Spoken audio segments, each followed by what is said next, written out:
Hello and welcome to my third part in my series where I'm fixing a encore guitar.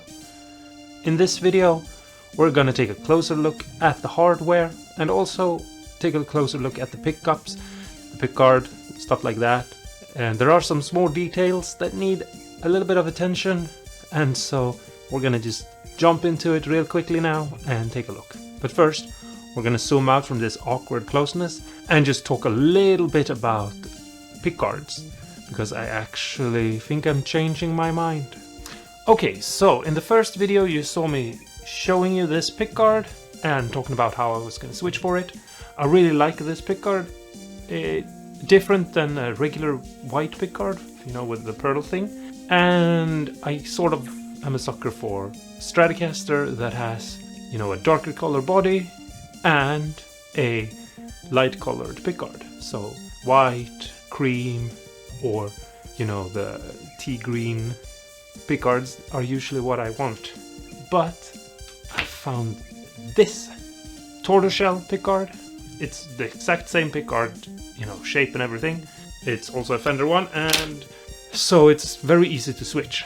And I'm just gonna, you know, do a sneak reveal. I did a sneak reveal already in the last one, if you paid attention. I mean, it was sort of obvious, but anyway. And just let me know what you think. Which pickguard do you like the more? Because I'm not 100% sure what I think, but I think I'm leaning towards the tortoiseshell, actually.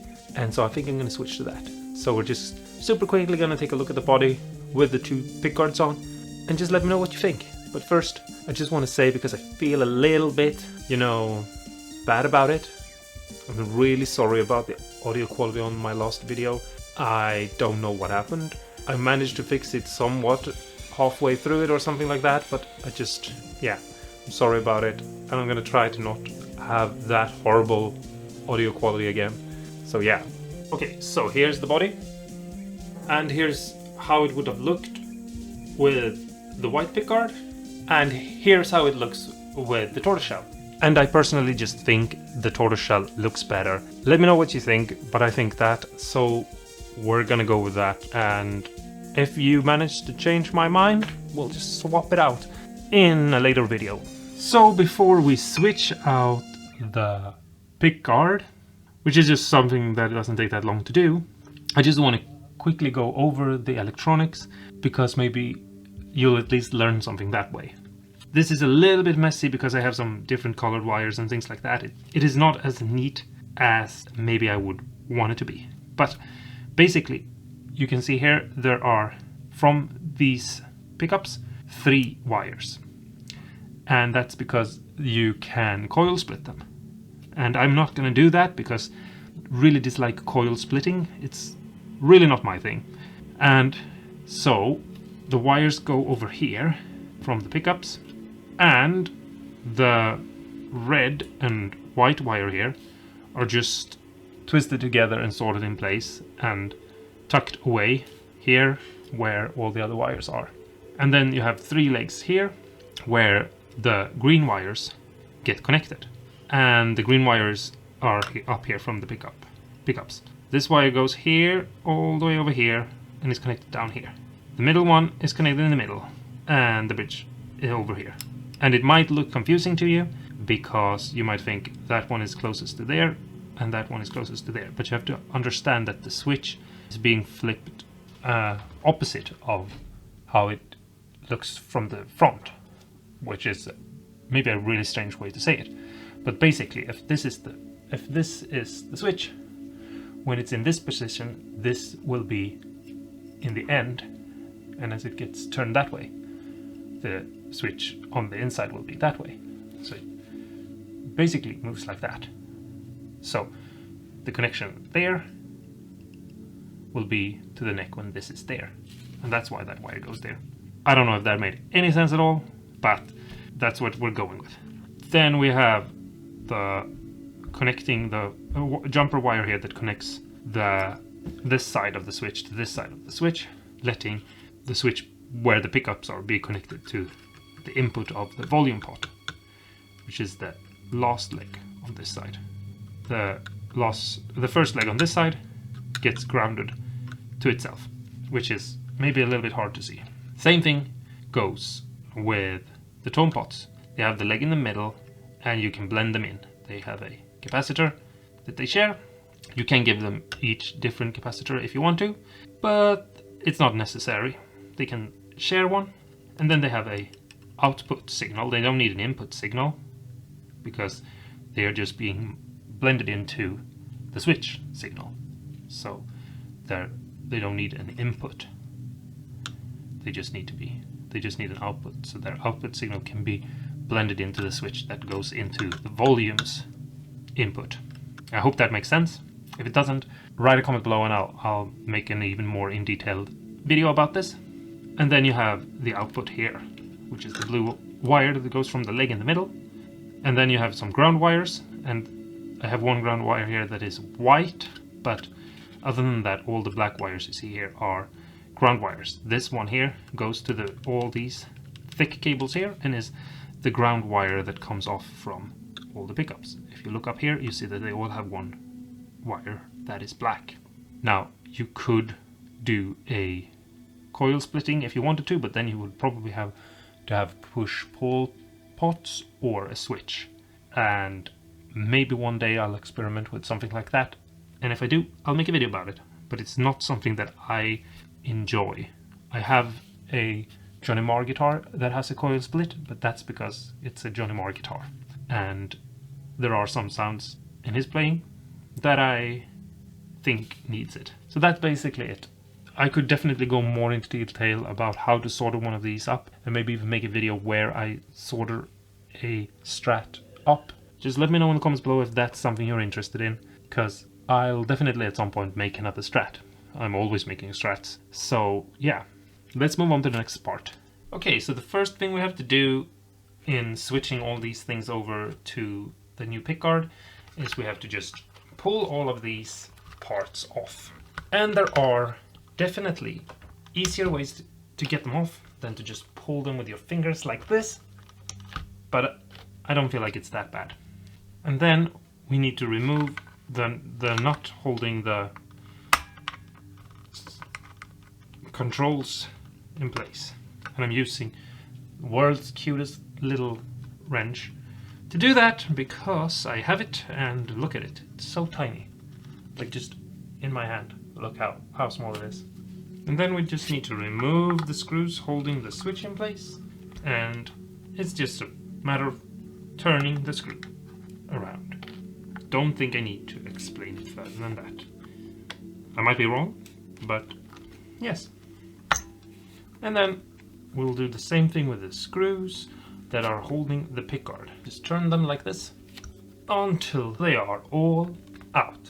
And that's the last one. Now we can just lift this pickguard off and put it to the side. Okay, so now we can just take the old pickguard and we can just put it in place over everything, you know, where it was supposed to go. And I'm actually not gonna work in this way because it's kind of weird, but it makes it kind of look cool when I edit things, you know, and I cut from one cut to another, and I'm just placing this pickguard into the right place, and you can maybe see that things will fit.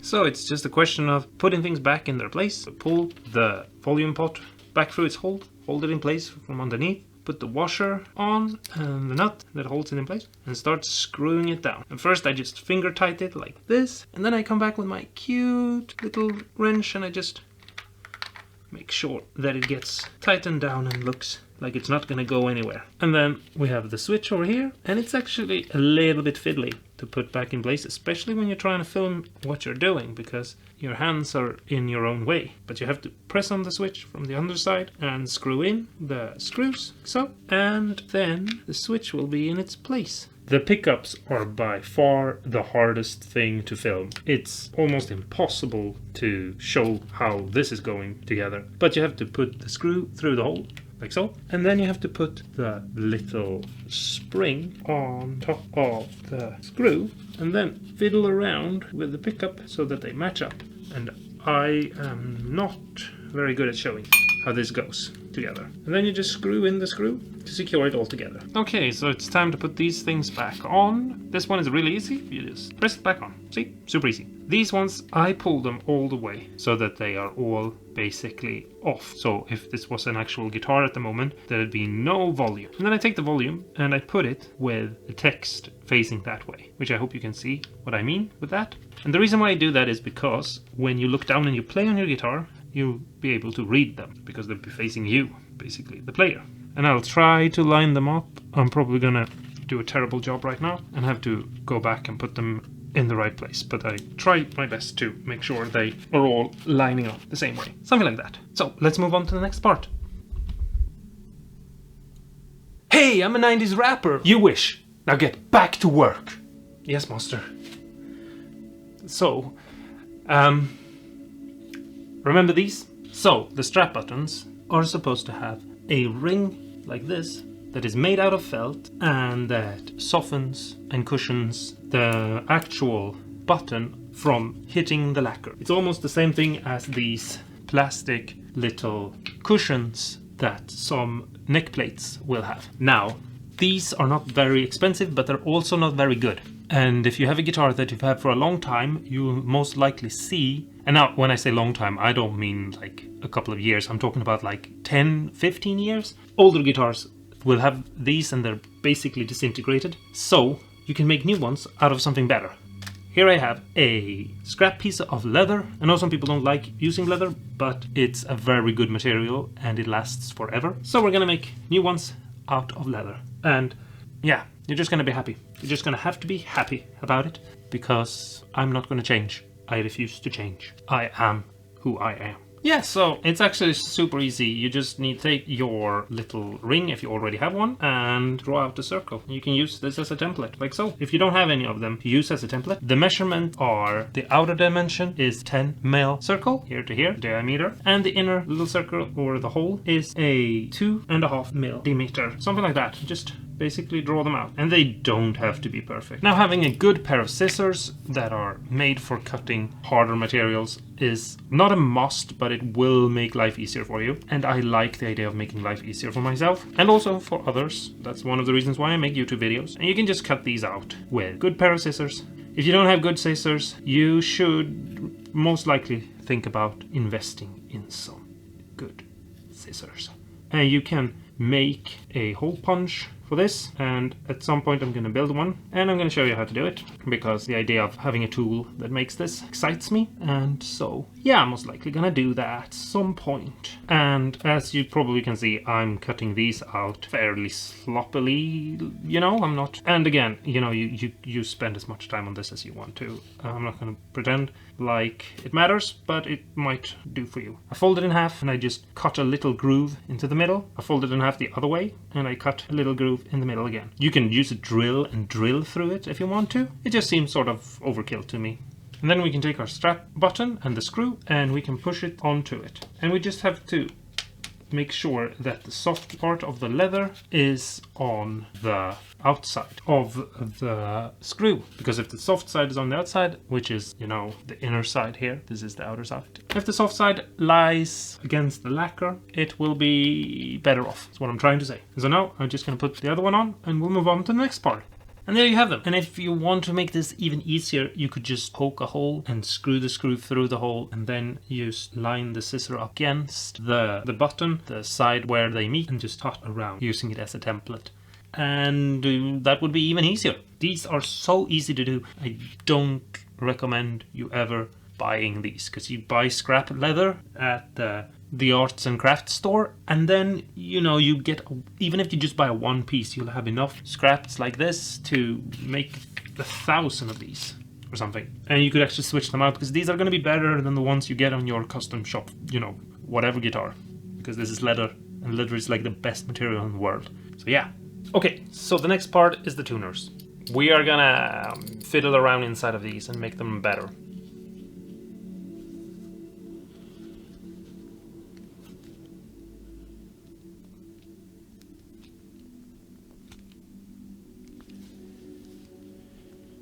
Okay, so here are the tuners right now. And I'm just going to put a drop of synthetic oil on each of them. And when I say drop, I really mean a drop. Now, because I was asked not too long ago what I mean when I say synthetic oil. It's called synthetic oil, and it's for bikes.